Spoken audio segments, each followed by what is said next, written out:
We knew from the beginning that when Wake ends up in the dark place, getting out from there is going to be a long, hellish journey and a hard struggle. And I guess that where we are now is fiction becoming reality. I was playing a lot of fantasy games before I really had ever heard about Alan Wake, and a friend recommended it. And it had a big impression on me just because of how complex the characters were. Seeing a game that rivaled other mediums with its complexity of character was really inspiring to me. Hello? The game that sort of nailed Remedy and their storytelling.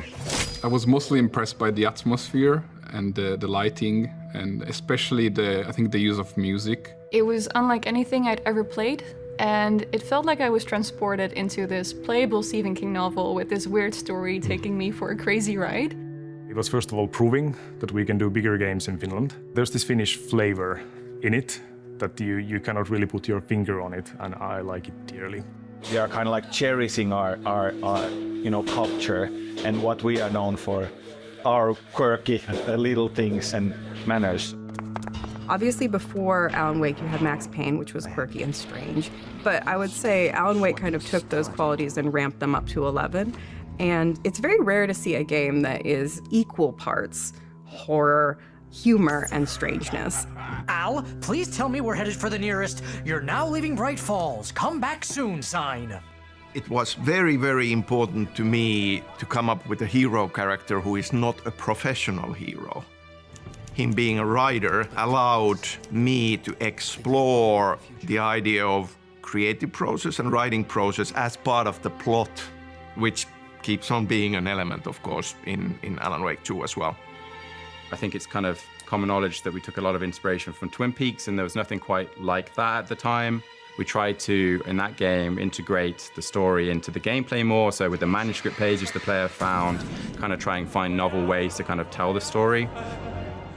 These projects are huge endeavors, and many things, many of them totally out of your control, need to click into place for a big game to happen. There is an element of luck. The same very cool concept at a certain point in time might not get any interest or excitement around it. Suddenly everybody wants it. Fuse box is missing a fuse. Horror as a genre in pop culture overall has been growing in popularity a lot. And I think that was the missing puzzle piece in creating a concept of Alan Wake 2 where everything just suddenly clicked into place and was very exciting. In the build-up to the Game Awards, announcing Alan Wake 2 was huge for us. It was huge for the team because this is an idea that has lived in Sam's brain for 13 years, and now we finally get to present at least a sliver of it to the world. This is so exciting. Alan Wake 2, it's been a decade. Fans have been asking you for it. Why is now the right time to bring him back? We knew this is going to be a pretty scary experience. I was going to say, now we are convinced everybody is ready. You are ready. We showcased a demo of the game when we were at the Summer Games Fest. We chose a mission which takes place on Saga's side, and it showcases the Pacific Northwest. She's investigating, there's a lot of supernatural weirdness. For fans of the franchise, it's a return to Cauldron Lake, an old friend, and it's got Casey in it. Remedy's really found its niche. We know our strengths, we know what we are good at, we know that is world building, that is atmosphere, and we keep building on these strengths and we keep investing into all other areas and seeing how can we do more, how can we go bigger, how can we go bolder. It's a story that you're not told, it's a story that you play. And the team has done a lot of really great work in coming up with unique and interesting ways to make that experience playable. Between every game project that we have made, we have done a new concept of Alan Wake 2. It's been frustrating through the years not being able to get it started and be excited about it, and then it's not happening. I think that the game we are now making is by far the most exciting, the most interesting and ambitious one out of all of those concepts. And I'm really, really happy that it's this Alan Wake 2 that we are making and none of the earlier ones. Hey, I'm Sam Lake, the creative director at Remedy. I'm Ilkka Villi. I'm half of the actor of Alan Wake. Hi, I'm Matthew Peretta. I'm the other half of Alan Wake. So we have the full Alan Wake in the house, the band back together. I'm so happy to be here. Hi, guys. I haven't seen you in a while. Yeah, and it's so cool to have you all here like this. I mean, Matt, so sorry that you couldn't join us in person. It's been a crazy 2 years and some more, but let's talk about some more about Alan Wake. Let's talk some more about the history, and let's touch upon Alan Wake 2 a little bit later. So, Ilkka, yourself and Matt, you've been an integral part of Remedy for how long has it been? 17 years, 15 years at this point? 17 years. That was the first time I visited Sam at the offices, Remedy offices. It's been a while. I'm getting old with Alan Wake, I guess. Yeah, Alan Wake is getting gray hair. Yeah. Your voice stays the same, but I'm going old. Did you think, all right, no, a different question. Did you guys think you would still be here? It's 2022. Alan Wake came out, the first game came out in 2010. This very much was part of the plan. Already before the first game came out, we had no idea that it would be, this many years later. But very, very happy to tell everybody that Alan Wake 2 is confirmed. Alan Wake 2 confirmed. That feels so good to say. Matt, same question. Did you think you would still be here? I mean, you hope. It's like Vita, I can dream. I have big, big dreams. So yes, it's like you hope, but it's like the idea that we're here after this long and it's still going strong. No, but it's like, I guess show visits, you hope for the best, expect the worst, right? But this is, the announcement that we're going to do more, I think my feeling was relief and excitement. It's a part that is so like, it's like in the fabric of who I am. So, if someone says, hey, do you want to do that thing? That's the fabric of who you are. That's a quick yes. It was a quick yes when we finally got to popping the question. We work remotely with Matt. We're rarely in the same room, but somehow I feel really close to Matt, like listening to a lot of your voice. It is something that has really grown, It's we both kind of are. We wait to see what the other person does. It's like blackjack, the reveal, right? You go, oh, okay, I got a 9 and an 8, Like looking back, it's always like starts to be hard to see like who initiated which scene and kind of like it's just many layers and iterations on top of it, refining who Alan Wake is and how he comes across. You would think that would be difficult, but it really isn't. There's a freedom in that. There's a freedom in you're waiting. It's all about reacting to what's happening, and I think it's kind of it's a cool creative process. Yeah, I mean, like I have always felt and keep on feeling like that. Feeling very privileged to create this character together with you, and we keep exploring him and adding depth to him as we go. For sure, and it's a process that's unlike any other I've had in my career, but it's also a character that's unlike any other. I mean, we've had so much, many long talks about Alan Wake with Sam, and it's just such a multi-layered, character with a lot of depth. So I really enjoyed putting that jacket with the elbow patches on each time. So this process now on working on the sequel, it feels familiar in many ways, but at the same time, it feels very fresh and like it feels like we are breaking new ground. It's a new genre, and we are pushing further into the horror aspect of it, but also like exploring the depth of the character. In this game, it's like you're really you're seeing who Alan Wake is. You're getting an idea of who he is just personally. You're seeing more emotion from him, and so just that's exciting for me and for Ilka as well. So that it's like, oh wow, Alan Wake, the person. That's our kind of like Alan Wake 2, Alan Wake the person. yeah, because I always remember doing Alan Wake 1, we always said that Alan is, like the catchphrase sort of was terrified but cool. That was the essence of Alan Wake. That was there, and then as Matt points out, like we had the aspect of him being the narrator.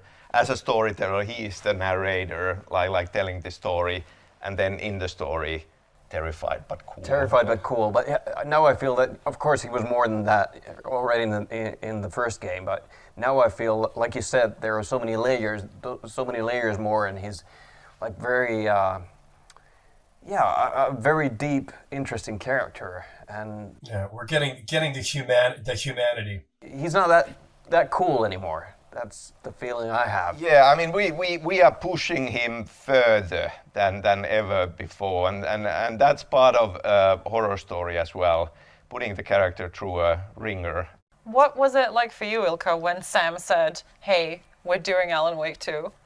Well, I didn't quite believe him in the beginning, because he'd been saying that for a couple of times before, like most likely we will be. That is true. Yeah. Like it's been an ongoing discussion through all of these years.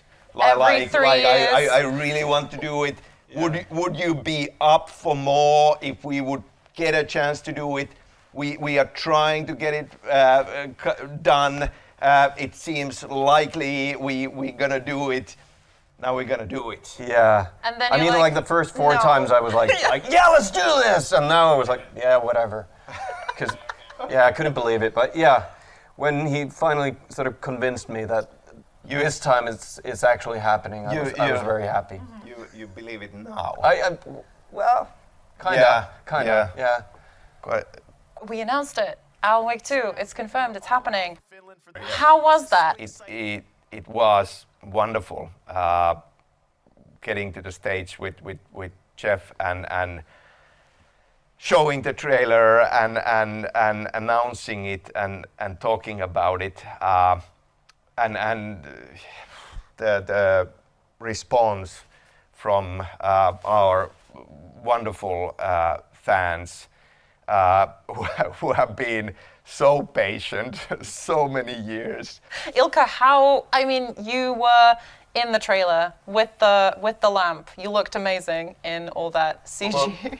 Well, was it me actually, or was it Jake Gyllenhaal, or was it Keanu Reeves, or some of the other 15 actors? There was a lot of speculation. Yeah. So I'm still not sure, but yeah. I know that at the Game Awards, when you were up on stage with Jeff, Sam, you said that we would show something more of Alan Wake 2 in the summer. Yeah, I did say that. Good news and disappointment, I guess as well. Like everything is going really well. A great deal of the game is playable. We are iterating it, but we've been talking the past couple of months, and we've come to a decision that we will not be showing anything big this summer. We want to make sure that we are creating the best possible experience, the best first survival horror game for Remedy, we don't want to pivot the team away from that focus to work on a demo right now. And unfortunately, you will have to wait for a proper demo and trailer a bit longer. Yeah, I mean, we've waited 12 years already, so what's a little bit more, right? Yeah. Fantastic. Well, thank you guys so much for joining me here. Matt, thank you for phoning in all the way from America. Nice to see you again. Nice to see everybody again. You too. We miss you. You guys are the best. And thank you everyone for joining us for this Alan Wake update. Happy anniversary. Look forward to 12 years. 12 years. Wow. Happy anniversary. Look forward to more Alan Wake news in the future. And remember, whatever you do, stay in the light. Alan Wake 2 is a psychological survival horror game, and the player takes on the role of two different hero characters. The titular character, Alan Wake. This story is a monster. And a new character, Saga Anderson. Glad you're on this case with me, Anderson. Alan Wake 2 has many twos in it. Two narratives.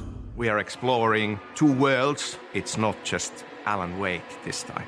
We have this theme of duality and echoes in Alan Wake 2, so we needed a counterpoint, like another perspective in the game that would play off of Alan's, as well as having a character located in the Pacific Northwest, so we could have both of those worlds present in the game and playable for the players. Even when we are not playing him, there are a lot of things that tie the story to him, and there are other ways how he is present in those moments as well. The character of Saga, she's an FBI agent and relative newcomer to the Bright Falls area. She is a really capable investigator. She is a mom. She's a teller of bad puns. What's not to love? She's enthusiastic about her job. She really enjoys what she does, but I think her most defining quality for me is her kindness. She's a very empathetic person, and she brings that into her work, and it makes her a better detective and profiler. These two different professions that are similar but different. The artist is looking for inspiration, the detective's looking for answers. You can see the parallel there, but there's different approaches to those things. We're obviously quite aware that the first game came out 13 years ago, so we wanted to make sure that we had a hero character who would bring the perspective of new players. We wanted to make sure that new players into the experience would be learning with her through the story. We wanted to make absolutely sure that we find the right actor for the role, and we were looking for quite a while for Saga. Hi, I'm Melanie Liebird, and I'm playing Saga Anderson in Alan Wake 2. This is my first time working in this medium and doing a game. It's just nice to learn something new. The voiceover part of it can be very intense when you get in the booth, but I've learned so much. All of us have been working with Melanie, and because of the writing process being ongoing, there are always new ideas and writing it more and more specifically to her as a role. I'm excited for the world to see Saga because I think she's a brilliant role model. And just to see a woman in this role, a woman of color being a protagonist in a game that we don't see that often, and just to have a lifestyle that she has, doing her best to balance work and a family, and I just think that's really relatable for a lot of people. While, we wanted to create one cohesive experience, we wanted to give each kind of playable character and their world its own style and mood. Something's not right! In the setup for Saga's experience, she's investigating these ritualistic serial killings. When we were looking at, from a narrative and tone perspective, looking at things like True Detective, we actually have a lot of 90s references in terms of things like Seven. The events that bring her to the Pacific Northwest are a series of murders, and they think there might be a serial killer somewhere lurking in the area. Part of this experience taking place in Pacific Northwest is centered around our fictional small town of Bright Falls. This idyllic, slightly quirky small town that clearly then under the surface has shadows and darker things waiting and a mystery waiting. In the first game, you didn't really get to explore the environments, but now you will be able to walk around the streets, discover the town a bit more, and revisit existing locations, like the diner, for example. Quite a lot of research was done to prepare for this project. I spent several weeks reading research papers, gathering data on forest surveys, learning about key species of the area to properly do justice to the Pacific Northwest. The photogrammetry side of it means that we can actually scan trees on site ourselves. The trees that we're seeing in the game are literally the trees that are from this area in the Pacific Northwest. Player will be going back to Cauldron Lake, which is obviously a key part of the story, be exploring all the forests that are around there. And because we kind of are more slightly open area based, so the player can freely explore, the player can kind of go back and revisit locations as part of their playthrough. Saga Anderson, she's not just any FBI agent coming into this case. There are elements to this that very much tie to kind of who she really is and a journey, a mystery to be discovered there as well. First things first. What's your name? So where has Alan Wake been these 13 years? He went missing at the end of the first game. That is the question. Alan Wake 2 is a horror game. In horror stories, we only have victims and monsters. We've come up with a new take on the dark presence, which is more dangerous and terrifying than ever. Horror for me is something that connects my basic primal fears with reality. I love things like atmospheric horror, psychological horror, haunted houses. I like it because the genre of horror has the guts to look at the things that you are too scared to look at yourself. I think a good horror can stick with you for days, sometimes even years.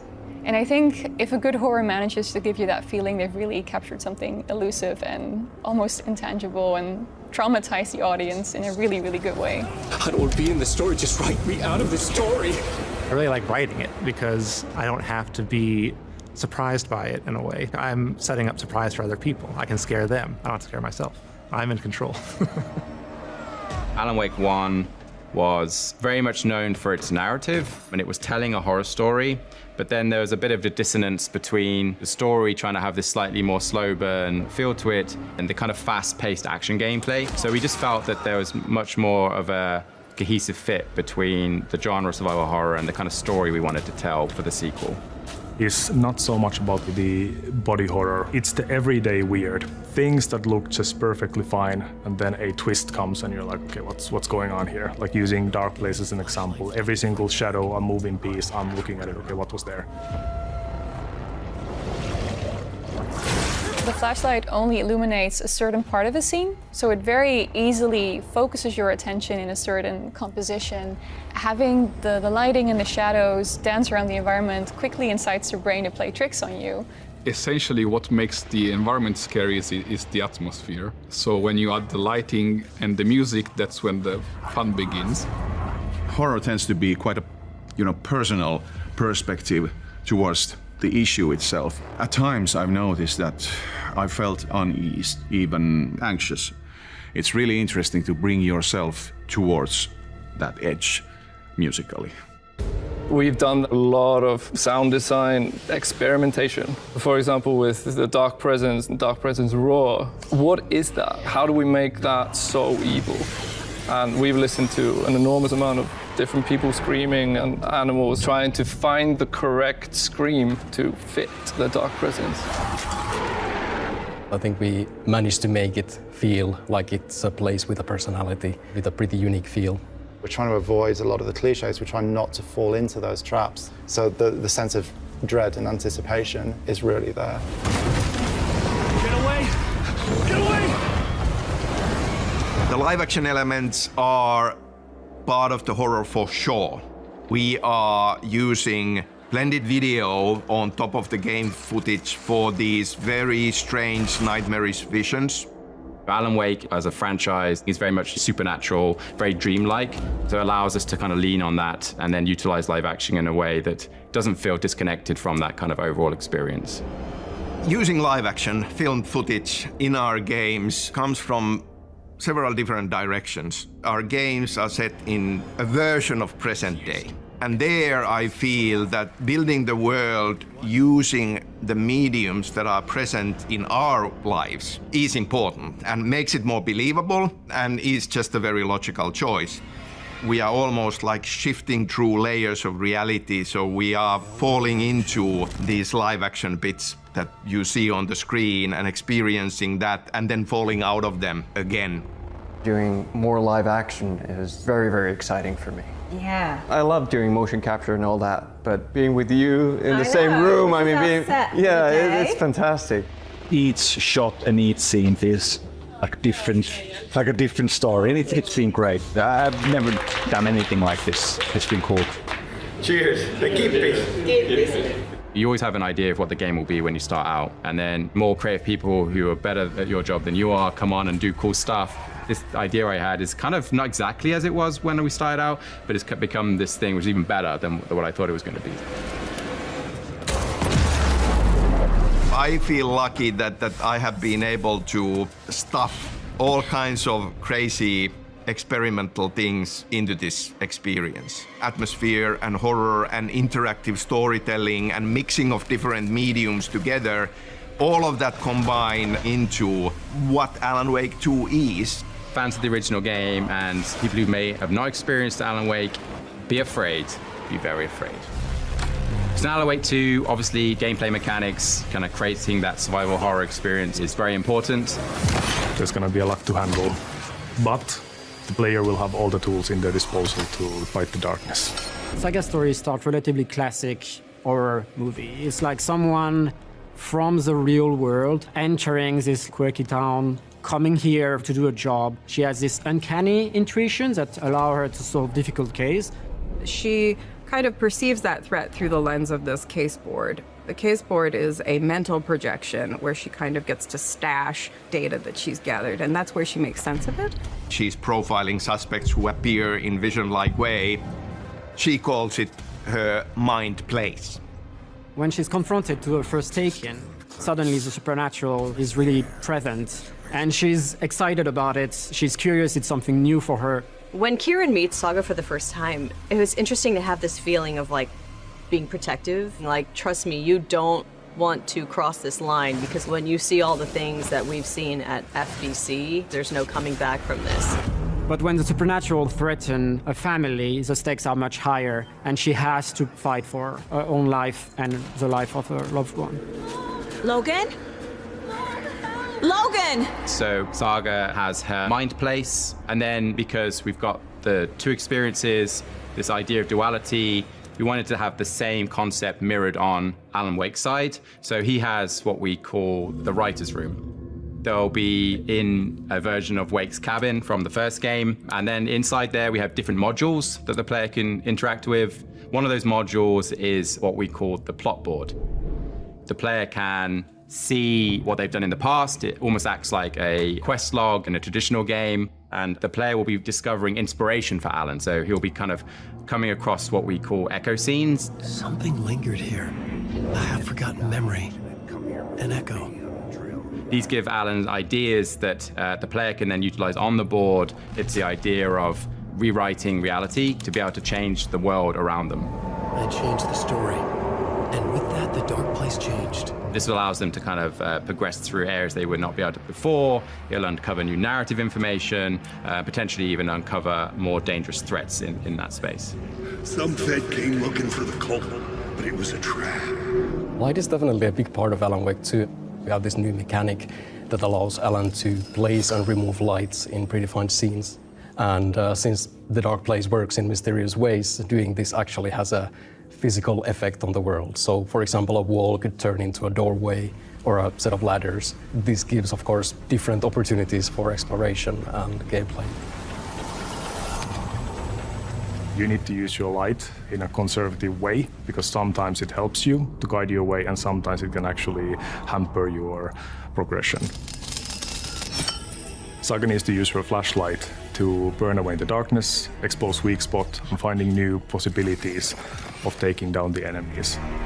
And for Wake, it's a matter of figuring out what is real and what is not. The danger will be lurking behind every single corner. You will never escape! Definitely, light is a weapon, but it's also a way to survive. From time to time, you might get overwhelmed. So you need to constantly push the threat back and seek refuge in the light and manage resources while doing all that. We have put a lot of emphasis on the physicality on the enemies, way they animate and how they hit player. One thing that is important in comparison to other games that we have made, that player needs to very actively look at the enemy tells, look at their combos, time their dodges, time their attacks carefully to defeat the foe while preserving the ammo. We have weapon that allows more silenced approach, and then we have more close and personal, getting the job done style of weaponry. Alan Wake 2 is built on the foundation of our previous games. It's not just a step forward. To me, personally, it feels like a leap forward. The elements in interactive storytelling that I have wanted to experiment on and brought to our games, they are all there present, all pushed way forward in all kinds of unexpected ways. It's all a very logical continuation on this journey. The saga experience that takes place in the Pacific Northwest is only one part of this experience. The other side is us returning to play as Alan Wake and revisiting a location not only from his past, but also from Remedy's past. At the end of the first game, Alan Wake dove into Cauldron Lake and ended up in the nightmare dimension underneath the lake or connected to the lake. There is a whole world there waiting, and he's been stuck there ever since. It's a nightmare reality based on the person's subconscious. For Alan Wake himself, he's gone back to a place from his past. New York, this fictional version of New York, has a certain magic to it. It's this archetype of a big city. To me, that feels like the right place. He is a writer from New York City. A lot of his books were these gritty, noir, grimy version of New York City. And so we're starting to see this almost replica of his own internal image of New York start to build itself around him.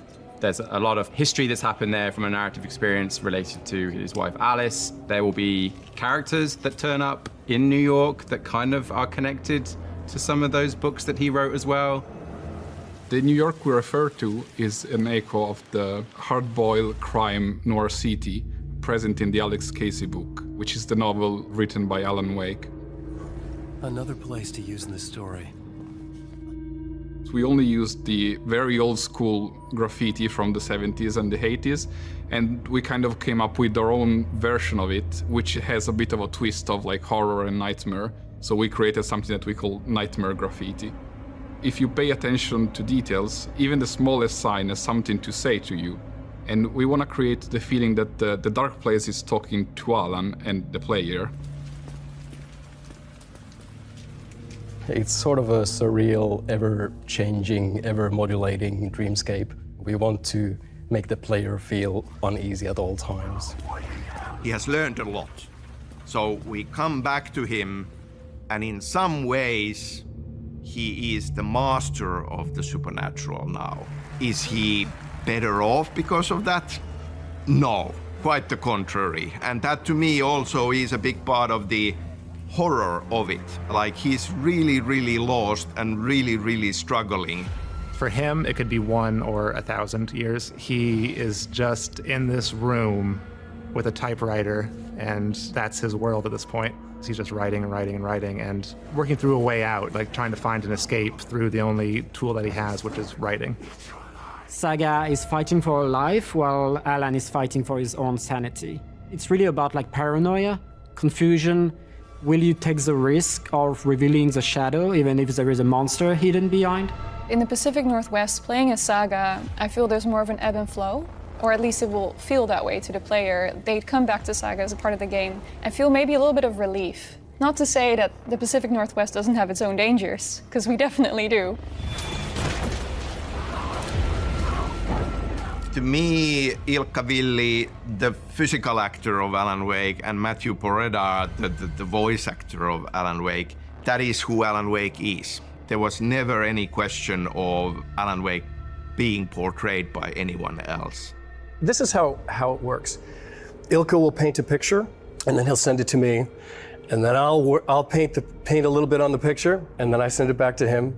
There's this kind of collaboration that we do, and it's very rare that you see us in the same place together. It's singular, and it's ours. Did you write these pages, Mr. Wake? I'm trying to remember it. When we were making Alan Wake 1, we always used to say that he's terrified but cool. I don't think that a lot of the coolness is left. He's in deep trouble. There's no escape. You will never escape. You will drown here. You are stuck in a loop. You don't have a clue. You are lost. There's a humanity to him that you're going to see in this game that you didn't get in the first game. There's a depth. Hi, my name is David Harewood, and I'm playing a character called Wallendor in Alan Wake 2. This is my talk show in between with Wallendor. Alan Wake is here. Alan Wake, one of my all-time favorite writers and guests on the show. He seems fairly affable and friendly and fun, but as the story develops, I think you get an idea that Dor is not quite the person who he seems to be. As an actor and a gamer, it's just really cool to be not just in a video game, but to be in a video game made by who I think are probably some of the best video makers. Their storytelling is fantastic, and some of it's really dark. As a writer, you're always thinking, well, my stuff isn't good enough. Is this, gonna actually work? And I think Alan is getting that feedback in a much more tangible and consequential way. It's interesting taking your own profession and applying it as a threat to a character. I know you from somewhere. You've just forgotten again. We're in it together. Don't worry. We have been working hard to make sure that Alan Wake 2 is a very satisfying continuation to Alan Wake's journey. It is not the story that you would expect, but in my opinion, it is the better for it, and you will be surprised, and I hope pleasantly. For me personally, one of the key components in creating these kind of atmospheric experiences is definitely sound. There's not like a rule book for a playbook for like, okay, this is how you make horror. Horror is more to do with the subconscious, the drawing on fear, like really trying to manipulate the player into feeling something and feeling anticipation and dread. And that is one of the hardest things and one of the most exciting things that a sound designer could actually do. To be able to create those sort of tension moments, we have to focus quite a lot on how the player feels. Focus on Foley and breathing, for example, because Foley and breathing within that world will bring the player so much closer to the characters. FBI, show yourself! Before you hit those tensions, before you build up to these moments, then you have to get the player to feel like Alan or like Saga, and it's a lot of focus that goes into getting that correct. If you have ever experienced something that shocks you, it takes a little while to really understand what happened. That's called the nervous delay, or nerve delay, basically. If you delay that sound effect for just a little bit, it increases your own bodily effect, and it becomes much more powerful that way. We play the game a lot ourselves and go, okay, what are you feeling at these points? But we often are chasing something that we've seen somewhere else. Like pacing of the scenes is really important. Looking at like how TV shows are paced and how we build the narrative across time throughout the entire game. We had to use some extraordinary instruments, among them Marvin. It's interesting to play those instruments because they aren't equipped with a keyboard, or despite the fact that you bow them, they don't reproduce anything that resembles even closely any string instrument or whatnot. They are just producing noise.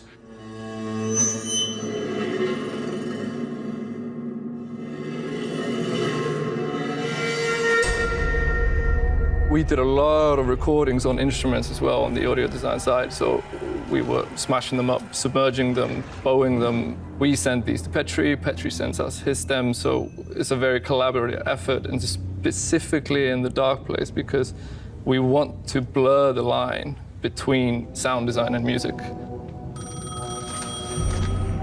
Hello? Alan Wake? Music is part of the storytelling and an important component. When Petri Alanko was working on the soundtrack of the first game, it was a wonderful experience and collaboration. I feel that looking back to the soundtrack that went on to win multiple awards, it's a huge part of the feeling, emotion, and it captures the Pacific Northwest landscapes and the scary parts of the experience so well. Remedy is quite clearly in a league of their own when it comes to storytelling, characters, and so forth. It's important to me as a composer because they sort of give you the brain food for the themes, motifs, and orchestration. I really wanted to keep on working with Petri. There was no question about him not returning to Alan Wake 2. It's been wonderful having him back working on the soundtrack for this game. Look in the mirror. The relationship that we've had with poets has been going on for a long time, and it's been really cool to watch them grow and get more used to what we have to do. We've been collaborating with Ports of the Fall ever since Max Payne 2. And the big step forward in that was the idea of them assuming the role of an in-world fictional band of old gods of Asgard for Alan Wake. And songs that were custom-made to comment on the plot and the lore of the world.